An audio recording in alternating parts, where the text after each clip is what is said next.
Good afternoon, and thank you for joining today's webinar. My name is Matthew Jane, and I'm the Learning and Engagement Manager for the State Historical Society of Iowa.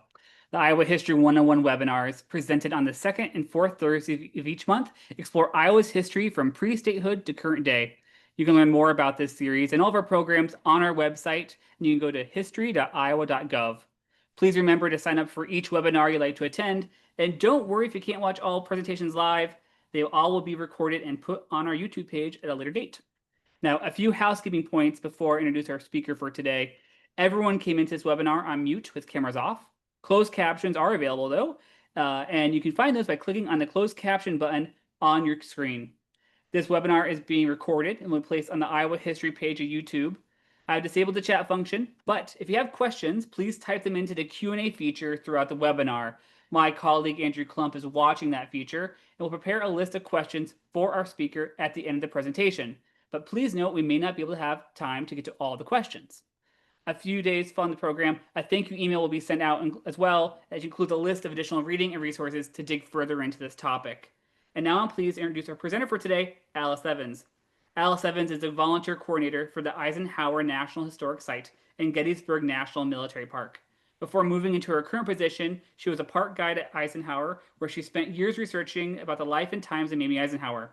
She's also combined her love of sewing with her passion for history, taking the time to recreate historic clothing such as Mamie Eisenhower's 1953 inaugural ball gown in 2021. And now I'm happy to turn it to Alyce to begin today's webinar. Okay, well, hi, welcome everyone. I'm excited to be here with the State Historical Society of Iowa talking about Mamie Eisenhower. I've spent a lot of my life thinking about the life and times of Mamie Eisenhower and the remarkable life that she had. A couple years ago, I did a program where I compared the first ladies that were in office when Mamie was born in 1896 and when she died in 1897. So we're going from Frances Cleveland to Rosalind Carter. So just kind of comparing those two women, it shows just what a fascinating time Mamie lived through. She basically is born at the end of the Victorian era, and then she's, firmly in the modern 20th century by the time she dies. So Mamie sees a lot of really important 20th century history, and it has a front row seat for all of this. So to get started, I'd like to talk a little bit about Mamie's childhood and her family. Of course, why we're all here today is Mamie, of course, is a native daughter of Iowa. The Douds, her family, they can trace their lineage in America from about 1639. They came over first to Connecticut and then moved eventually to New York, and then kind of with that natural progression west, her family makes it out towards Iowa. That's her father's side, the Douds. Her mother, Elvira Carlson, her parents were Mamie's grandparents. They had just recently immigrated from Sweden before Elvira was born. So Mamie's got kind of both American stories in her background, kind of that early, English settlers coming in, and then also the new immigrants of the 19th century. So Mamie's really kind of having the complete American story in her childhood. Mamie was the second of four girls eventually born to John Sheldon Doud and Elvira Carlson Doud. Mamie was born on November 14th, 1896. And that is one thing I do want to take a moment to say. Her given name is Mamie Geneva Doud. Some sources misquote it as her given name being Mary, but Mamie was her given name. When she was presented to her maternal uncle, Uncle Joel, he looked down at his new niece and declared that she looked like a little pickled chicken. She only weighed about 4 pounds when she was born, but that little pickled chicken soon learned how to become a very dynamic force, not only in her family, but of course in world history. After Mamie, the family would welcome, I said, two other girls, Ida May and Mabel Francis, though Mamie's father, kind of as a joke, because he was maybe a little disappointed that he had all girls, he nicknamed the Ida Mae Buster and Mabel Francis Mike. That's usually how the family referred to them.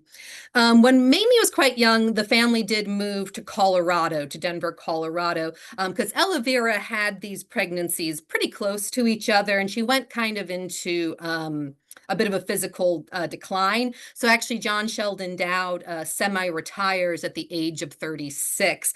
He was able to do this because the Douds are a well-off family. John Sheldon Doud made his money in the meatpacking industry in Iowa, and so he is a self-made man. He's going to be able to provide very easily for his family, so much so that at the age of 36, like I said, he decides to basically go into a semi-retirement to focus more on his family and his wife's health. None of the Douds were a particularly robust family, unfortunately. Mamie suffered from rheumatic fever as a child, which would leave her with a heart condition for the remainder of her life. And her eldest sister, Eleanor, had a much more serious heart condition, and she's basically an invalid from the age of 8 on. But that's really not what Mamie remembered about her childhood. She didn't remember the heartache. There's going to be a lot of that in her life. She remembered the close-knit, the warmth of her family. Later in life, she wrote, "Our whole life was centered around our family. We went on camping trips with friends, and in the mountains, we rode burros and climbed and fished. We had picnics together. We'd go out in the evening to the parks and listen to band concert. There was a lake, and if you were very good, Papa would take you on a lunch. It was a big excitement to buy popcorn. It was all very simple." Mamie later described her family as it was a girl's family. This was a very feminine, warm, open, affectionate family. And that's, I think, going to shape Mamie's life. That's the way she saw family. That's how it should be. Though, like I said, unfortunately, this is a family that also knows tragedy. By the age of 12, Mamie had lost all 4 of her grandparents. And unfortunately, her oldest sister, Eleanor, dies at the age of 17 on January 18th, 1912. After Eleanor's burial, I mean, this was, of course, a deep shock, even though she had been sick for a long time. But her mother, in particular, really struggled with the loss of her oldest child. So every week, they always went to Eleanor's grave and put flowers on her grave. So this kind of juxtaposition of both joy and tragedy at the formative years of Mamie's life, it left such a strong impact on her that she decided that she was going to always focus on joy, that her life was going to be a joyful life, and she would find a way to push sadness out of her line of sight as much as she could. Of course, as Mamie's kind of leaving childhood behind, she is going to have a very fateful encounter that's going to change the rest of her life. Of course, 1915 was Mamie's debutante year. Being the high society girl she was, living in a family of means and privilege, she did have like a formal debutante year where she was introduced to society. She had the big party, she wore the white dress, and then she was allowed to do more adult-like things, like she was allowed to formally start going on dates. Now, the Douds had moved to Denver, Colorado, but none of them were interested in Colorado winters. So for the coldest months of the year, they always went to San Antonio. They rented a house down there in San Antonio. And of course, there is Fort Sam Houston down there, the military base. And they had a friend named Lulu Harris, who had married an officer at Fort Sam Houston. So one afternoon, they decided to go visit Lulu, and she had this nice big front porch. So they were all just enjoying the nice air. All the Douds were gathered with Lulu. A couple officers had stopped by and they were chatting. And as they were sitting there on the porch, another officer walked by who they recognized, and they said, "Oh, hey, Ike, come meet the nice family from Denver." And of course, this Ike was then Second Lieutenant Dwight David Eisenhower. In 1915, Dwight Eisenhower was a recent cadet. He had just graduated in June of 1915 in the famous class the stars fell upon, because when we get to World War II, more generals will come out of that graduating class than any other class in West Point history. But we are far away from five-star and President Dwight David Eisenhower. This is a young, attractive man right at the start of his military career. And he was actually kind of the officer on duty that afternoon at Fort Sam Houston. So he said, I've got to go on my rounds. I really don't have a lot of time. But they said, I'll just come over and chat for a moment with this family. So as he's walking up to the porch, Mamie immediately caught his eye. He later in life said she had kind of a saucy look about her that he was instantly attracted to. And Mamie definitely liked what she saw walking up towards the porch. So as they had this quick introduction, Ike hoped that he could keep the conversation going. So he asked Mamie if she would like to accompany him while he, made his rounds around the fort. And now Mamie was not a particularly athletic young woman. She also was very stylish and wore kind of, very impractical shoes. But still, she very quickly leapt up and said, yes, Lieutenant Eisenhower, I'd love to accompany you. So they walked around, and they were definitely intrigued with each other over the course of this little conversation. So Ike asked her out on kind of a more formal date. And Mamie blithely replied that she was booked for the next month with dates with boys. But Ike said, put me down for your first available night. But I think this is he's obviously a great strategian and sort of a very intellectual individual, but he comes up with a strategy to kind of win the hand of Mamie Doud.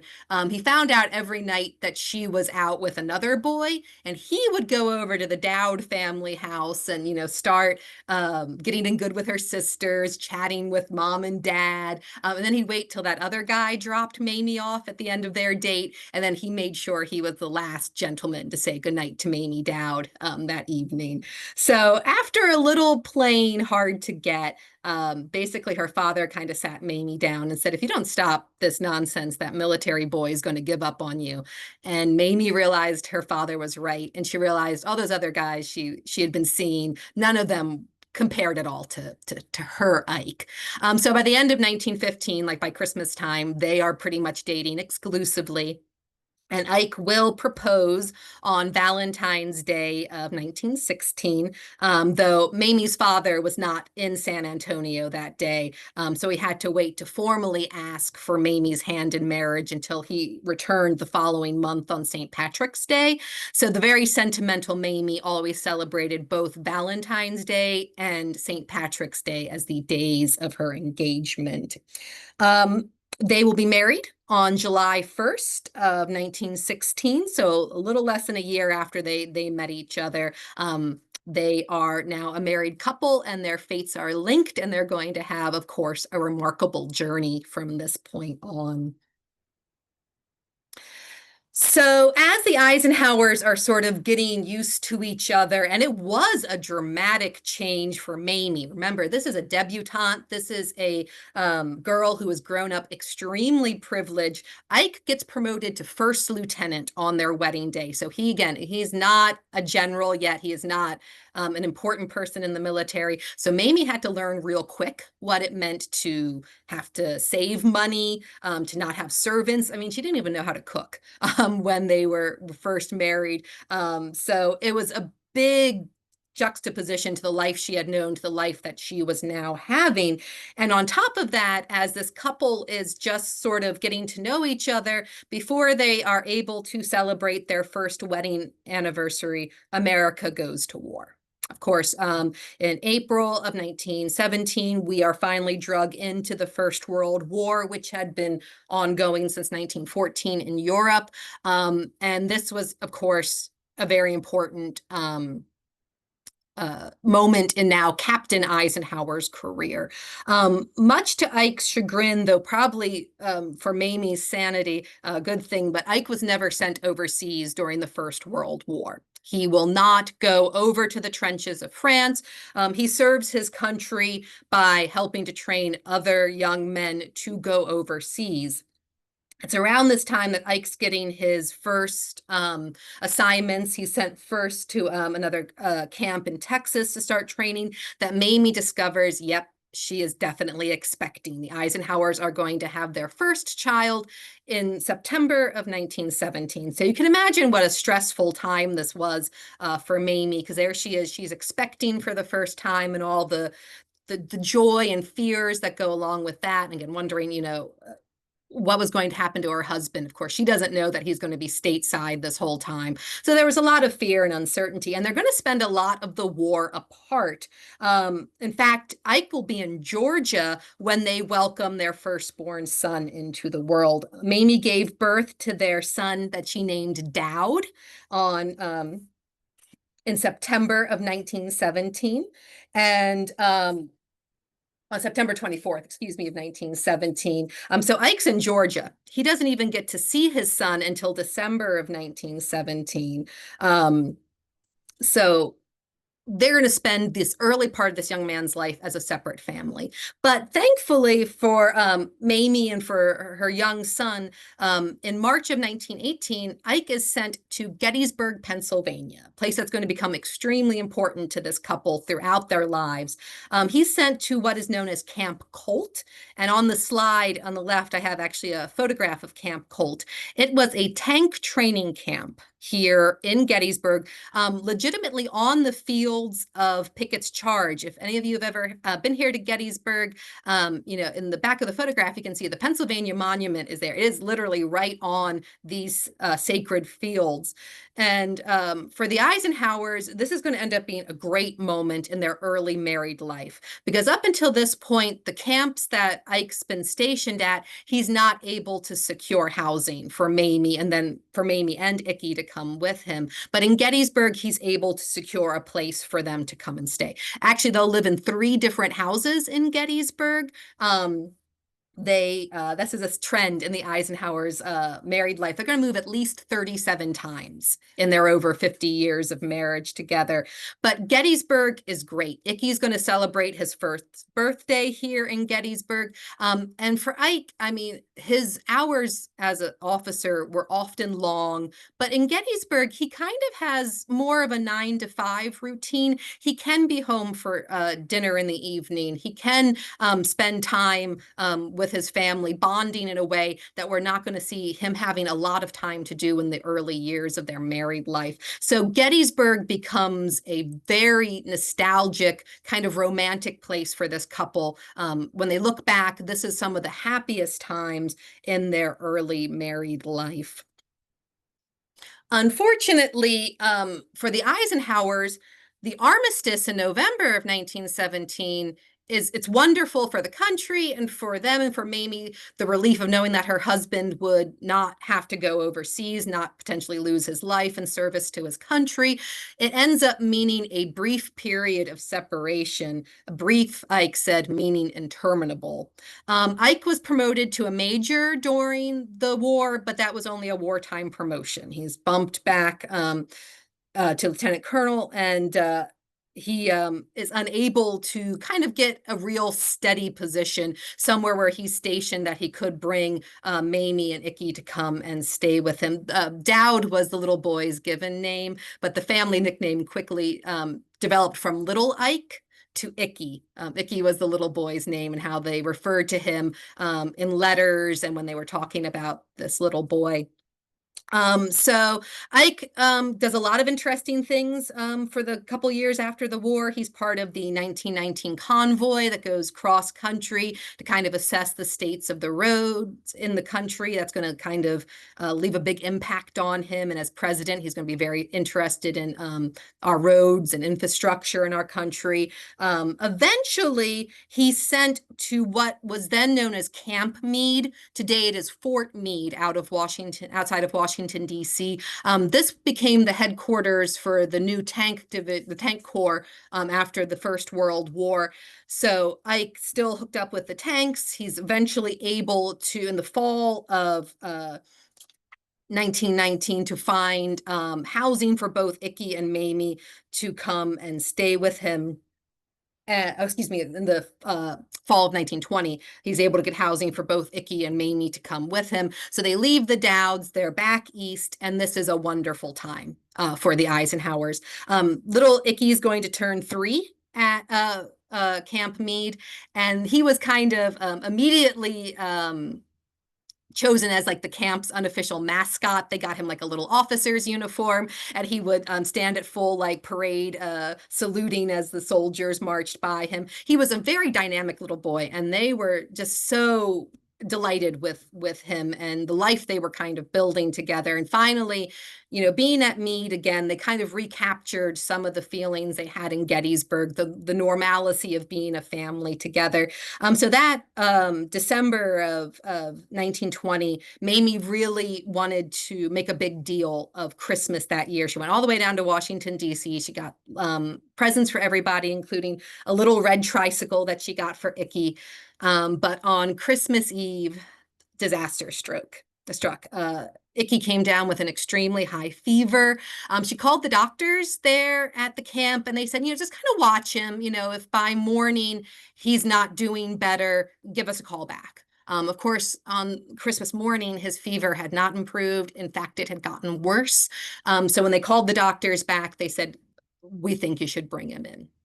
When they arrived at the camp's hospital, it quickly became apparent that Icky had contracted scarlet fever. At this point, kind of in our medical history, scarlet fever was something you either pulled through or you didn't. So they could just basically pray as their young son was placed into quarantine. The stress got to be too much for Mamie. She falls ill with pneumonia at this point. So you can imagine what a terrible time this was for Ike. He'd have to still attend to his duties all day at Camp Meade. He'd race home to check on Mamie for a couple minutes, and then he would sit outside Icky's quarantine room, just trying to talk to the little boy, just trying to be there for him. This routine lasted about 2 weeks when, unfortunately, Icky lost his battle with scarlet fever. He dies on January 2nd of 1921. The last couple moments of his life, they did finally let Ike into the room, and he actually held Icky in his arms as he passed away. Their granddaughter, Susan Eisenhower, in her book wrote, "For Mamie, the loss was heartbreaking, and her grief in turn would have broken the hardest of hearts." This is an extremely tough moment for the Eisenhower family. They're never going to, of course, they're never going to recover from the loss of this little boy. And he's always going to be in the background of their thoughts. On his birthday every year, Ike always sent Mamie a dozen yellow roses, thinking about their son.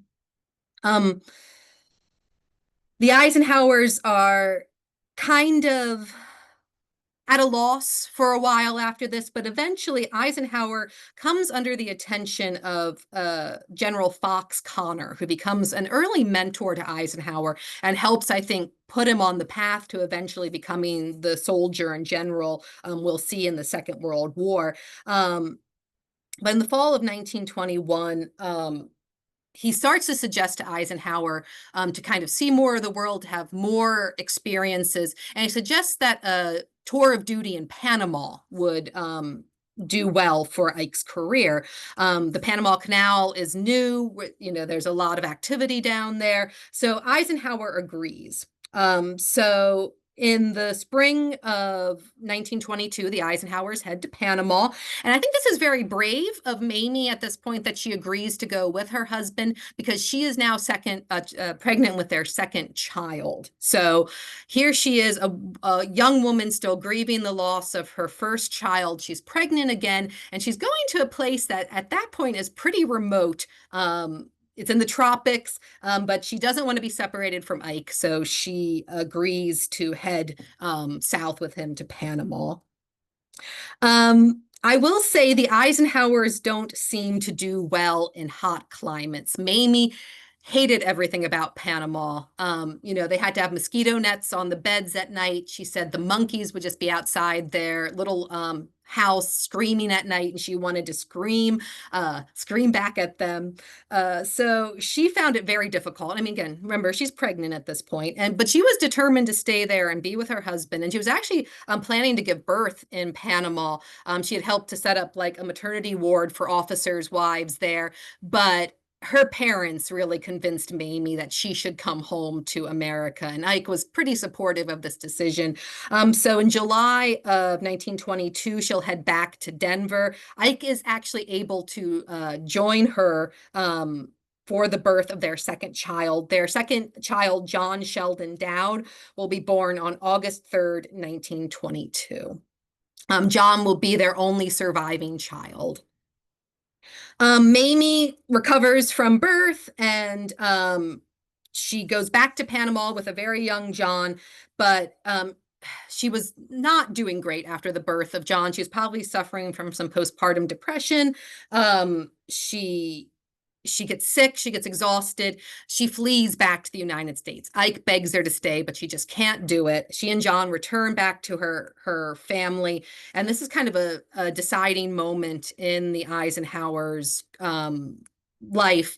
Mamie's like, gosh, can I do this? Can I be this officer's wife? Can I travel around the world and have these hardships?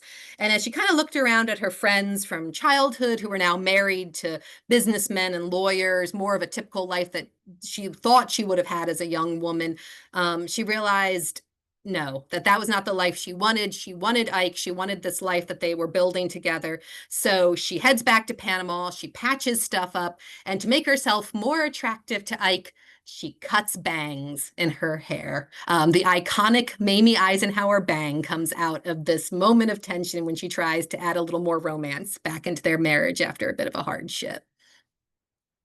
So the Eisenhowers are going to be world travelers for a while. After they come out of Panama, they're going to be all around the world. They're going to come back to the United States. They're going to be stationed in several places in the United States on the West Coast. Ike is going to apply for the Officers College at Fort Leavenworth. So the Eisenhowers are learning not only our country, but they're starting to learn the world. Mamie said very proudly that she really, was Ike's partner, and that she let him make the main decisions for the family. But one of the few times, there were only really two times in their married life that she kind of intervened in decisions about his career. And one of them was Ike was offered the chance to write a book about the battlefields of World War I for the Battle Monuments Commission. And while he was working on that book, they wanted to send him to Paris to actually get out into France, to travel around and to see the battlefields firsthand while he was working on this book. But at the same time, he was basically offered a staff position in Washington, D.C.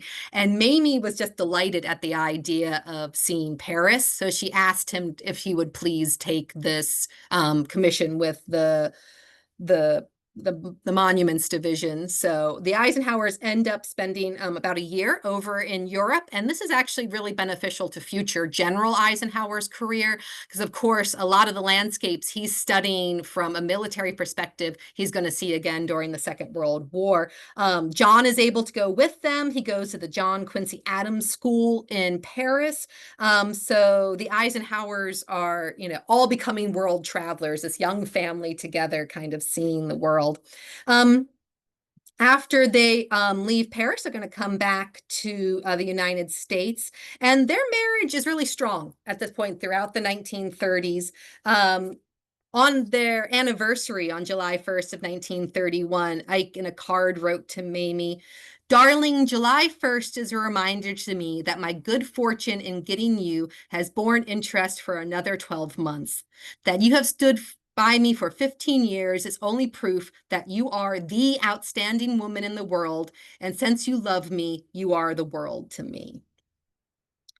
During the early 1930s, Eisenhower is going to become a personal assistant to General MacArthur at this point.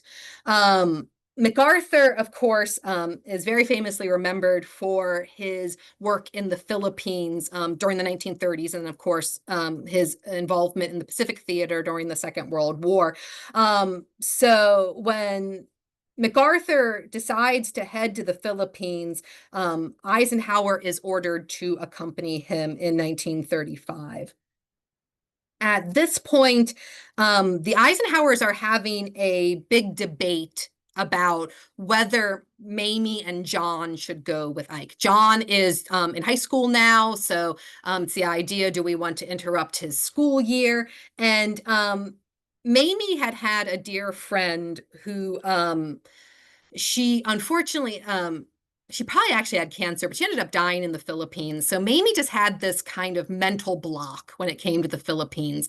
She just couldn't couldn't decide if this was really something that she should be doing. So she stalls. She says, let me finish out John's school year here. I'll stay in the United States. Ike, you head first and get the homestead ready for us. And Ike was a little bit crestfallen. He really didn't want to go to the Philippines without Mamie. And he kind of begs her, but she digs her heels in. She says, I'm doing this for John. I'm going to stay here.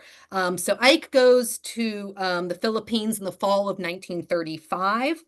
John and Mamie will not arrive in the Philippines until November of 1936.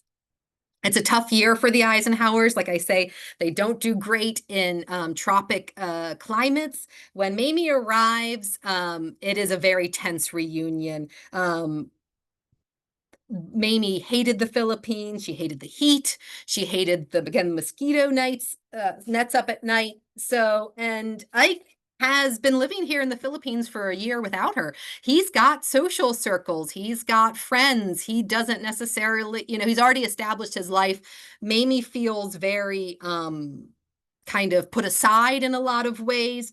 So there's a lot of tension. So the closest school, they're in outside the capital of the Philippines, Manila. But the closest school that they decided to put John in was about a 5 to 8 hour drive from Manila. It was a American school in the north of the country. So one day, Mamie just decides she's had enough of Ike and she decides to drive up to see John. Unfortunately, there's a terrible tragedy while they're driving. Her driver accidentally hits a young girl. The little girl was not really hurt or injured, but it was very traumatic. Mamie, of course, loves children. She's lost a child of her own, seeing this poor little girl scared and frightened after this almost terrible moment. Mamie actually gets so worked up and nervous, she breaks a blood vessel in her stomach. And by the time they reach the destination, she's vomiting blood. She actually falls into a coma for a couple days. Ike hears of this. He jumps on a plane and he's there in the hospital when she wakes up. And this is a turning point for their marriage. Both of them realize that this could have been a tragedy they never could have come back from, and they patch their marriage up. So thankfully, they come out of this crisis in the Philippines much stronger than they entered into the situation. Because that's good, because there's still more trials for our family moving forward. Ike is back in America by December of 1939. And of course, by this point, the global landscape has changed. Of course, we've had the rise of Nazi Germany. We're going to have the outbreak of the Second World War. America is pretty determined to stay out of this conflict. However, the U.S. Army, our U.S. servicemen, they can kind of see the writing on the wall. They know what is going to probably happen to our country, and we will probably eventually be forced into another world war. During this point, we're going to see Ike start to rise very rapidly through the ranks. He thought he was going to retire as a major, and that was going to be his entire military career. Of course, that's not what happens. He will be promoted temporarily to the rank of a one-star general on September 29th of 1941. He's in Texas at this point, and he's there in Texas when news of Pearl Harbor hits. And of course, Pearl Harbor changes everything, not only for this family, but for all of America as we enter formally the Second World War. Mamie in many ways, she decides that the best place for her to kind of weather out the war is in Washington, D.C. Her parents had hoped she would come back to Denver and stay with them, but she decides in the end that D.C. is where she needs to be.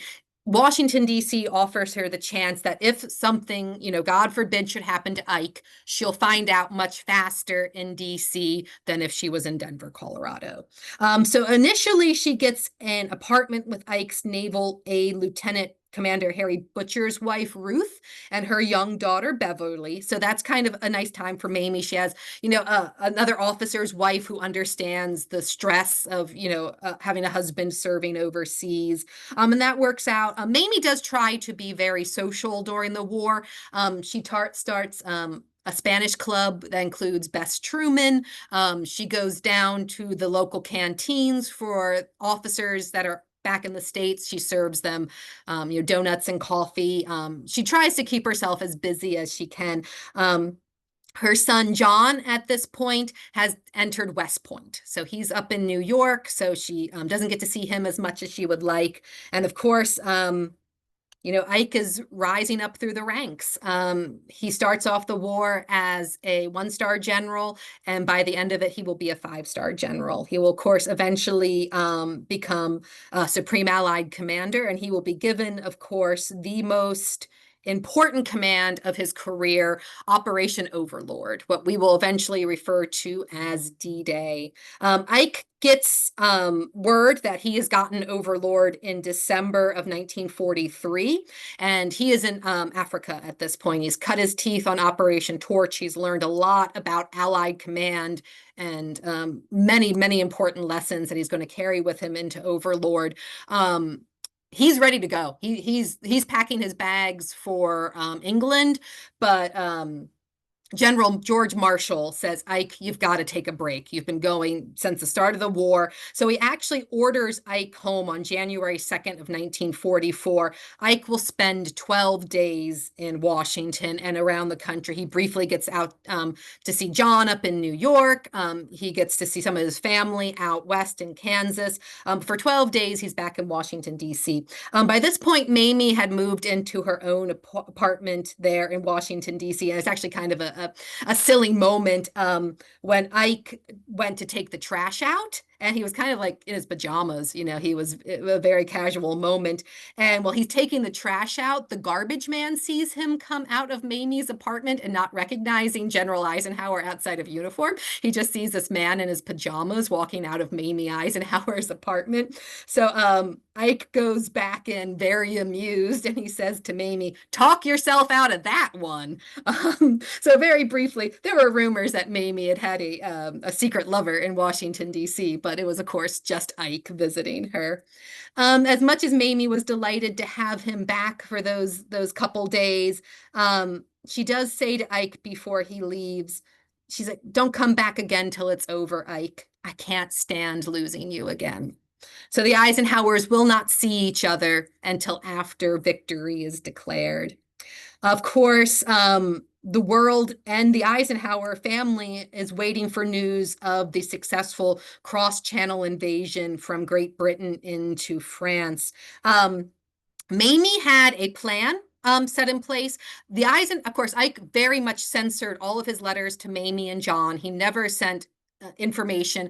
They knew basically what the public knew about the planning for Overlord, but they knew it was coming, and Mamie had basically had a plan set in place that she was going to, as soon as word of the invasion was announced on the radio, she was going to book it to a friend's apartment and just hide it out and not try to do interviews with newspapers or other media outlets. As it turns out, Mamie is in West Point, New York, when the invasion happens. Her son, John, is scheduled to graduate on June 6, 1944 from West Point. So she's actually at a hotel, and she's woken up by a phone call in the morning. And the phone call is, Mrs. Eisenhower, what do you think about your husband launching the invasion into France? And of course, she's half awake. She blinks for a moment. She goes, "No comment," and quick hung the phone up.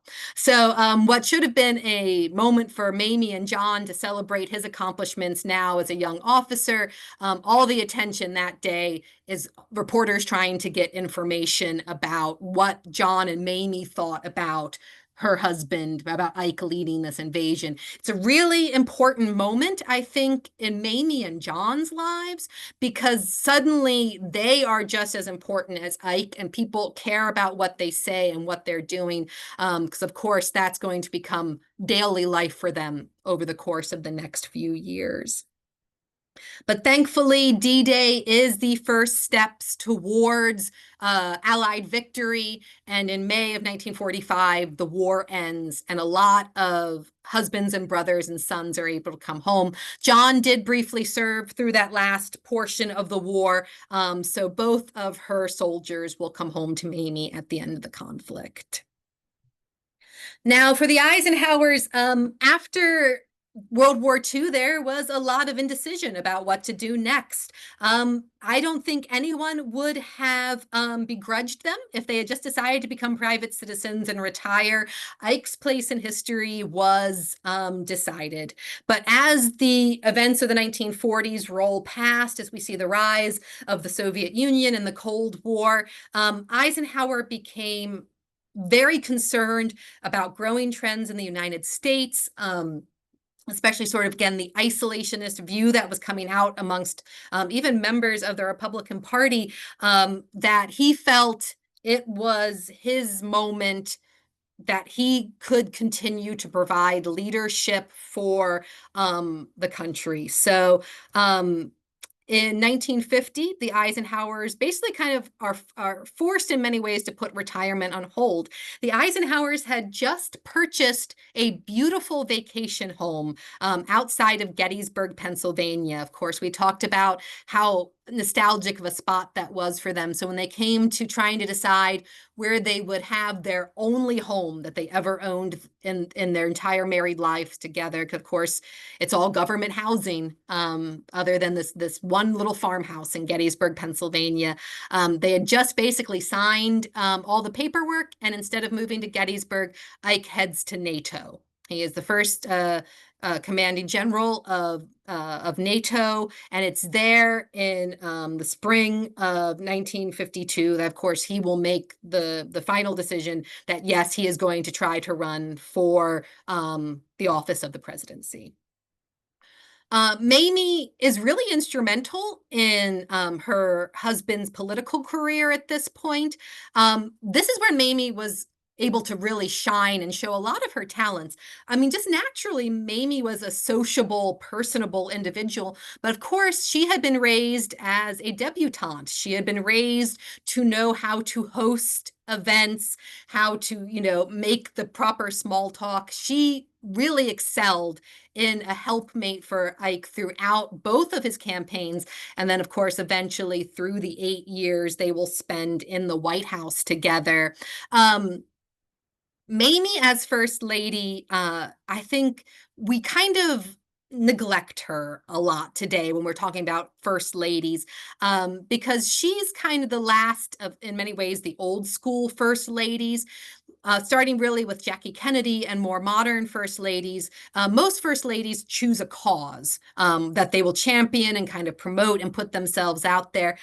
Mamie famously said, Ike runs the country, I turn the pork chops. She was much more content to be in the background and to continue to do what she saw as the most important part of her life was supporting Ike, creating a household that was comfortable for him, doing all of those nice things to make his White House an elegant place to host world leaders and, great social events. And for Mamie, I mean, this was a really exciting time for multiple reasons. And talking about their private lives, other than their Gettysburg farmhouse, the longest the Eisenhowers were in one spot was the 8 years they will serve as president and first lady. The White House is going to be the second longest residence that they have. They moved so much during their married life that having that like sense of stability was really wonderful to Mamie. And also, by this point, their son John had gotten married in the late 1940s. There's the picture on the left has Ike and Mamie with their son John and their daughter-in-law Barbara. And John will eventually have four grandchildren: David, Anne, Susan, and Mary Jean.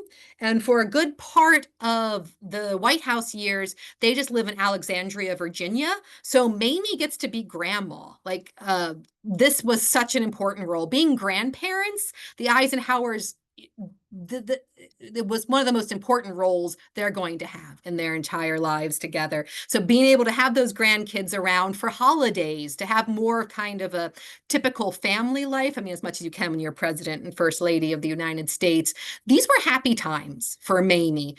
She never really, I said, picked a cause or drew attention to herself, but she was always excited to host charity events, to promote, an organization, especially like, Ike has his first heart attack in the fall of 55. So she became a great champion of the heart and health, Red Cross, different organizations that promoted heart health after that episode of ill health for Ike. But of course, Ike's presidency will come to an end in January of 1961 when he hands over the office of the presidency to John Fitzgerald Kennedy. And now, after literally a lifetime of service, the Eisenhowers are able to be private citizens as much as anyone with the last name of Eisenhower can. They've returned to their Gettysburg farm, which you can see some photographs. All of these photographs are the Eisenhowers standing outside of portions of the farmhouse.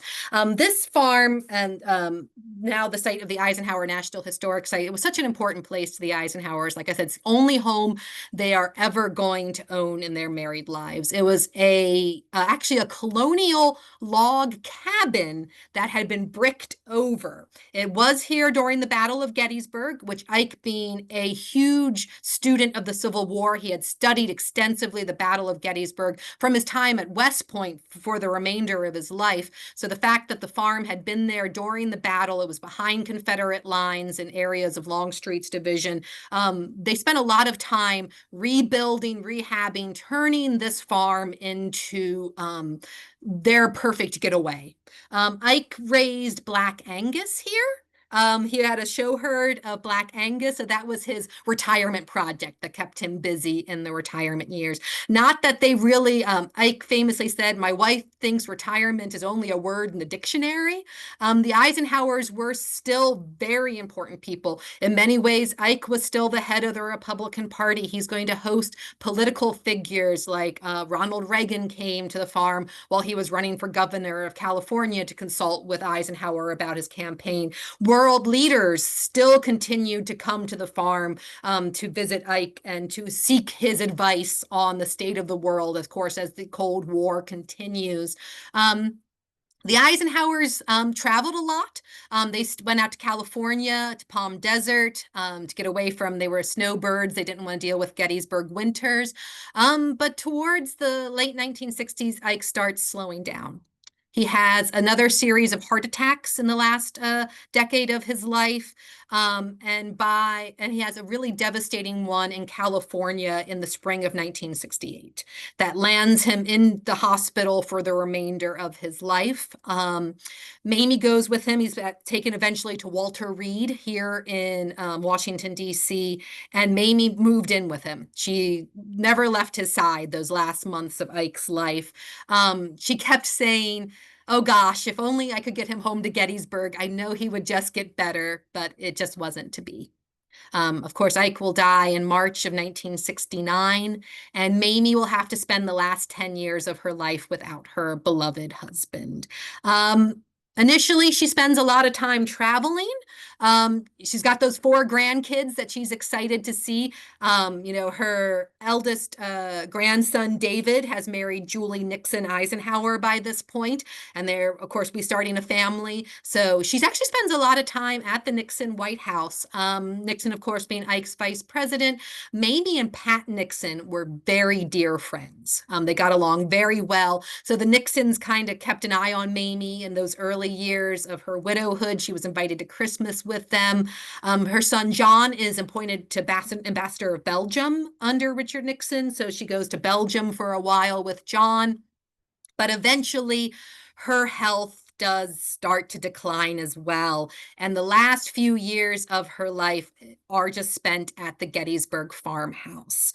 Friends and family still visited. This picture here on the right, even President Carter and Rosalind Carter stopped by in the last year of Mamie's life during the Camp David Accords. So she tried to stay as vital as she could, but unfortunately, in August of 1979, Mamie has a pretty debilitating stroke here at the house in Gettysburg. She's found the next morning and she's flown to Walter Reed Army Hospital. She spends the last few months of her life there. She will pass away in the early morning hours of November 1st, 1979. That August, before she had that fatal stroke, she gave one last interview to Barbara Walters, actually on the sun porch of the Gettysburg farmhouse, her favorite room in the home. And Barbara Walters asked Mamie, how did she want her husband remembered? And Mamie had a very, kind of perfectly perfected, comment for that. But then Barbara Walters asked, well, how do you want Mamie Eisenhower to be remembered? And if you watch the video, Mamie's is almost genuinely taken aback. You see a kind of look of surprise cross her face. And she says, oh, well, I don't know. I guess just as a good friend. And I think that's how we should all try to remember Mamie, through this life of triumph and tragedy, that at the end of the day, she wanted to be remembered as a good friend. At this point, I would now be very happy to answer any questions that the audience might have. Great. Thank you so much, Alyce. That was really wonderful. We do have some time for questions.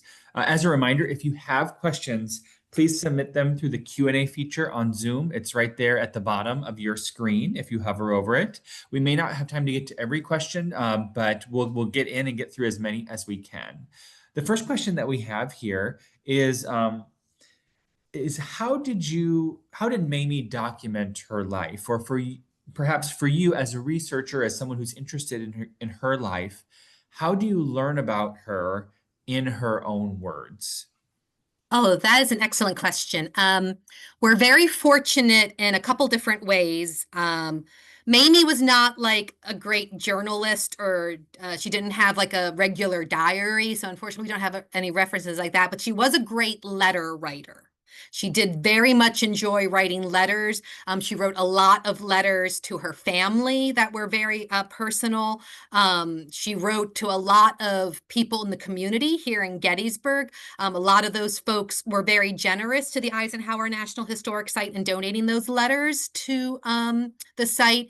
And we're very fortunate, of course, Mamie being a modern First Lady. We do have things like interviews that she's done that we can hear her in her own voice talking. But she also was very generous in those last 10 years after she lost Ike, and when the Park Service had come into the scene after they donated the home. She did do oral histories with the Park Service. So we have those in-house that we use a lot. Terrific. That's great. I'm always curious how people go about hearing the voices of people from the past, especially women, who often have different ways of communicating, or keeping those records. So it's great. Another question is about, I know this is about Mamie, and asking about how she handled rumors of or the potential that Ike had an affair during World War II. So what was she think? What does she say, or does she say anything to give us a window into her world in that allegation or that rumor? Yes. Okay, so this is a question, as you can imagine, we get a lot. And I personally choose not to include it in a PowerPoint about Mamie because I want to focus on her life, but it is a very valid question. And Mamie did unfortunately have to deal with this. The rumors, the woman's name was Kay Summersby, if you're not familiar with the story. She was Ike's driver during the war, and there were rumors during the war that did get back to Mamie. The short answer, and I will elaborate, but the short answer is Mamie never believed them. She had faith in Ike, and even in that like interview with Barbara Walters, she doesn't quite come out and ask Mamie about Kay, but she basically is like, "Well, did you respect Ike?" And Mamie gives her a look like, "Well, I wouldn't have spent a day with him if I hadn't respected him." So for Mamie, she personally did not believe the rumors. Ike came home to her, and they lived the rest of their lives together. Of course, in the 70s, a book was published called Past Forgetting, which was partially written by Kay Summersby. Most of it was actually ghost written after she had passed away from cancer, that suggested that an affair had actually occurred. Mamie was kind of heartbroken that this book had come out. Ike's already dead at this point. So Mamie did authorize their son John to publish the letters Ike had sent to Mamie during the war. Ike destroyed almost every letter he received. So unfortunately, we don't have Mamie's letters to Ike, but we have every single letter that Ike sent to Mamie during the war. And it is in a published book called Letters to Mamie, edited by their son, John Eisenhower.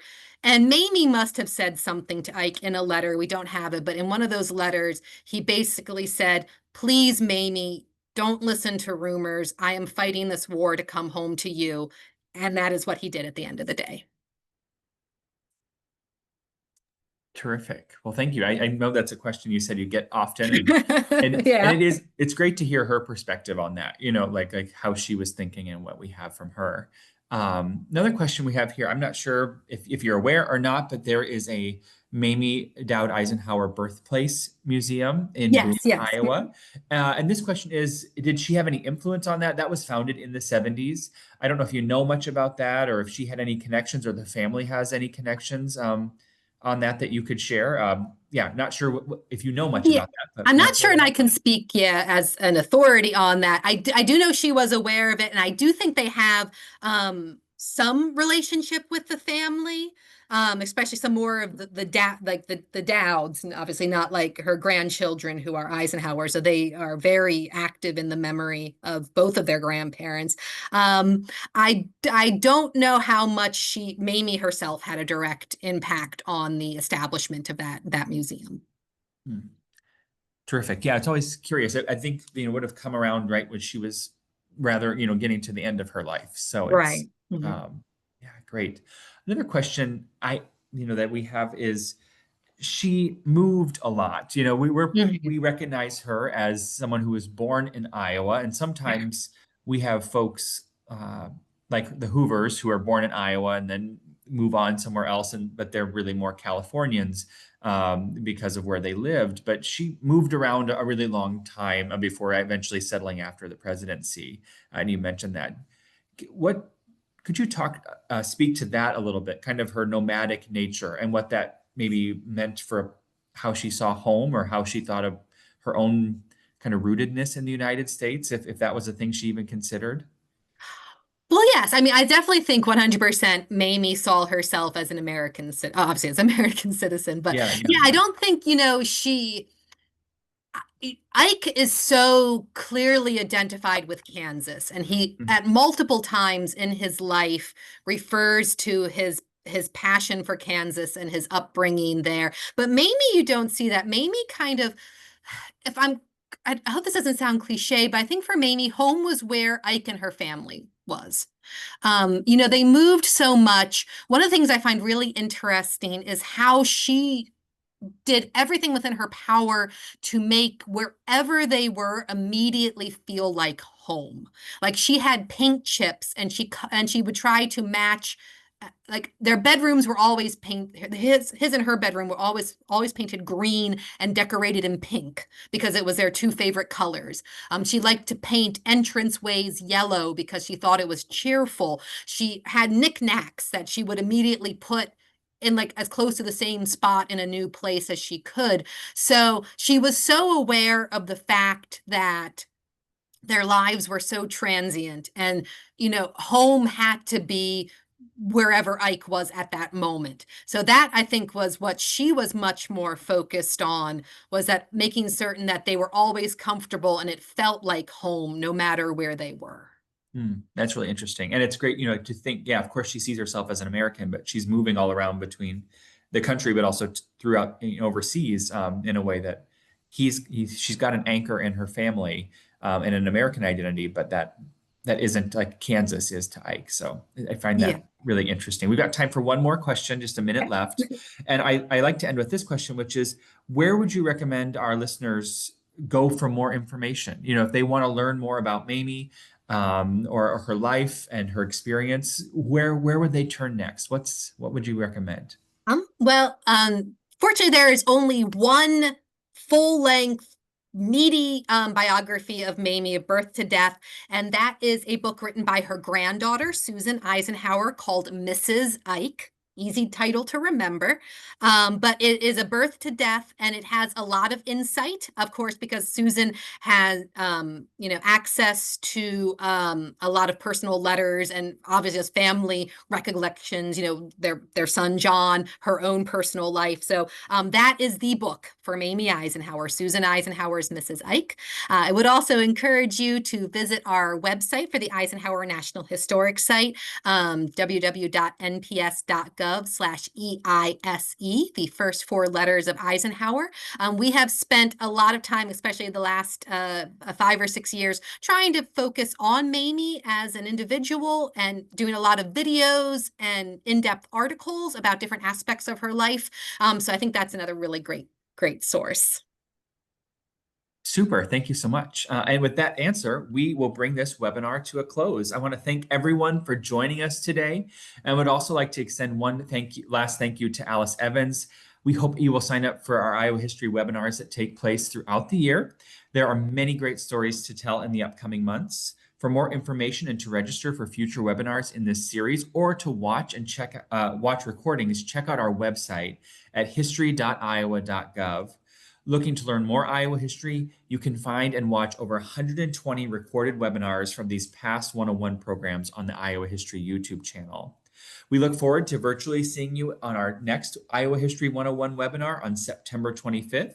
The topic will be tomfoolery and tuberculosis, adolescent health, mortality, and mortuary treatment at Dubuque's 3rd Street Cemetery. Thank you again for joining us today, and have a great afternoon.